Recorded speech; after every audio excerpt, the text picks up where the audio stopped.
Hello everyone, in front of me is Samsung Galaxy S24 and let me show you how to remove Google account from this device.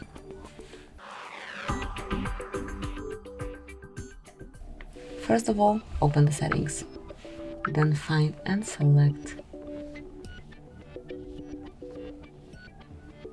Accounts and Backup, and here click on Manage Accounts at the top of the list.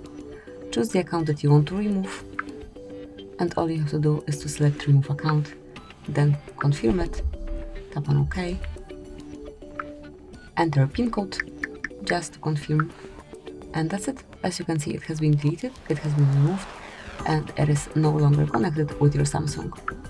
Thank you for watching, please subscribe our channel and leave the thumbs up.